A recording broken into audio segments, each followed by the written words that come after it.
Assalamualaikum warahmatullahi wabarakatuh.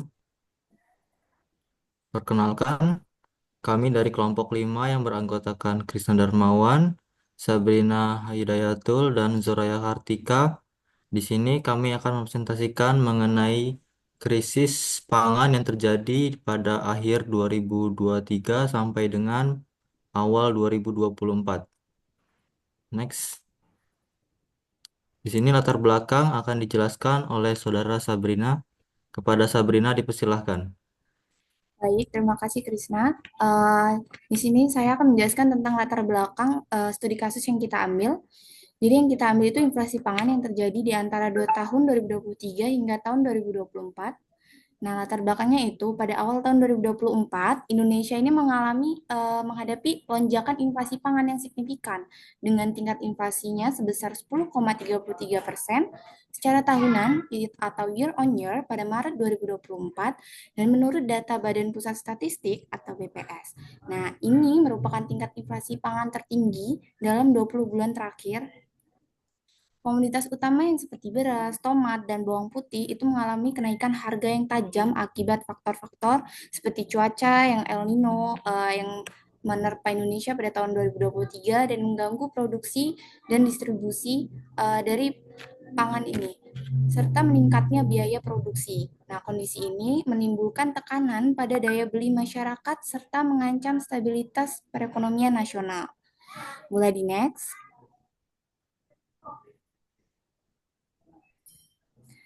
Lalu ada identifikasi masalah dari yang kita teliti.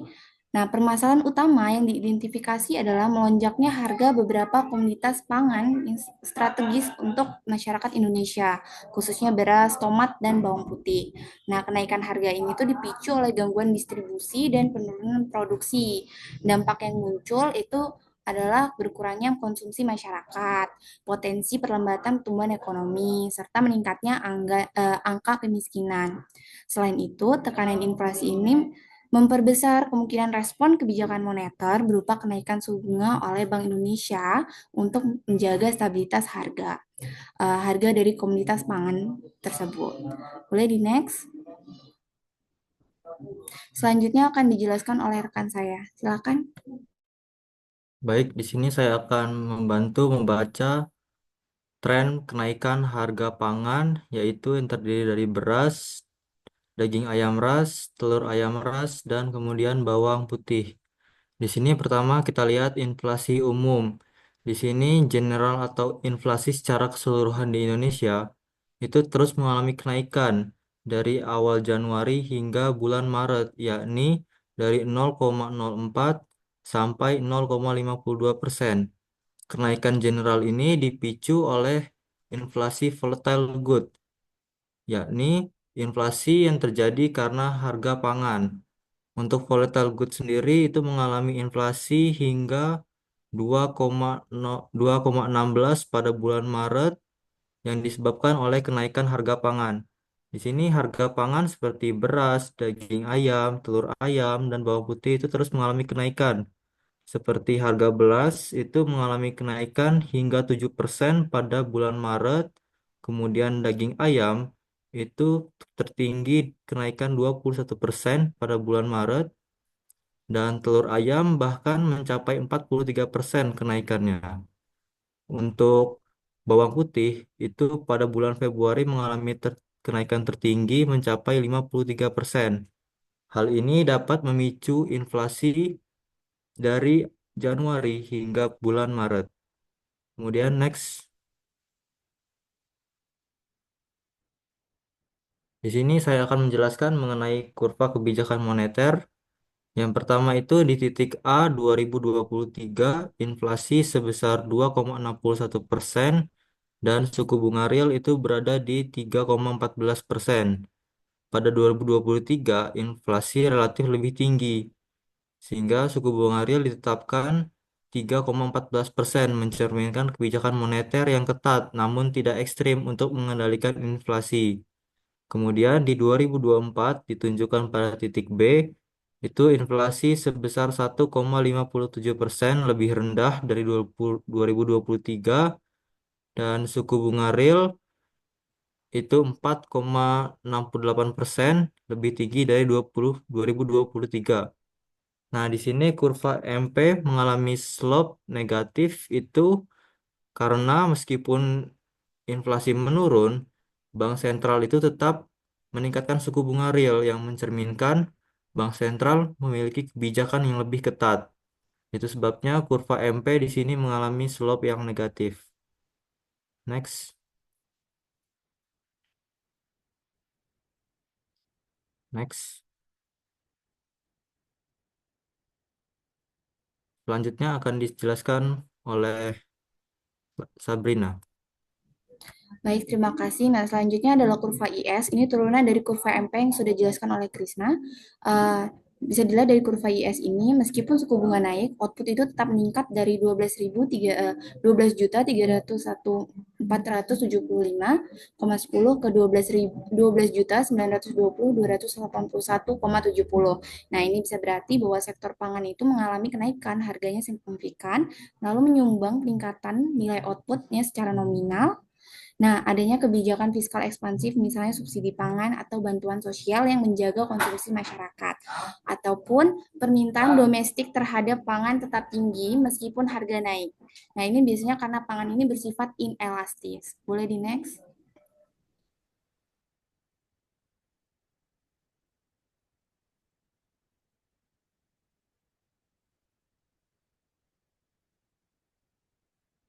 Ya,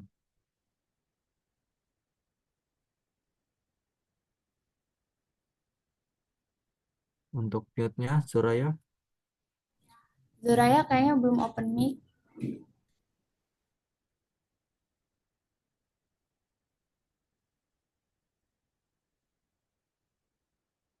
Sorry, sorry. Di sini saya akan menjelaskan mengenai kurva AD atau agregat demand.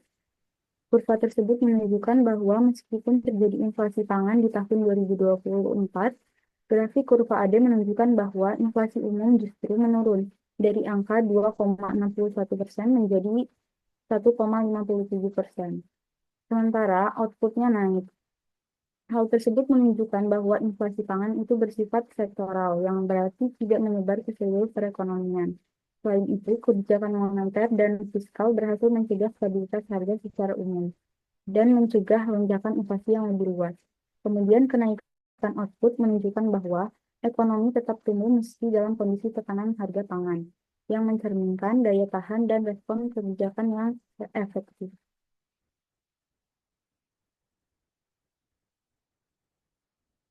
Selanjutnya, saya akan menjelaskan analisis pasar input tenaga kerja berdasarkan TPT atau tingkat pengangguran terbuka pada tahun 2023 sampai 2024 awal.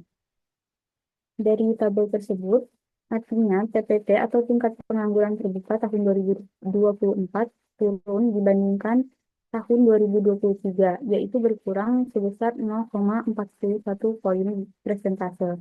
Hal tersebut menunjukkan bahwa pengangguran berkurang, yang mana lebih banyak orang yang bekerja atau terlibat dalam aktivitas ekonomi, sehingga banyak orang yang bisa membeli kebutuhan pangan dan menaikkan inflasi pangan di tahun 2024.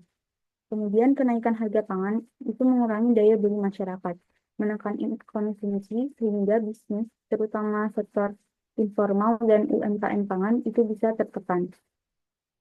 Kemudian jika parah, itu bisa memperlambat pembukaan lapangan kerja baru karena perusahaan berhati-hati dalam ekspansi.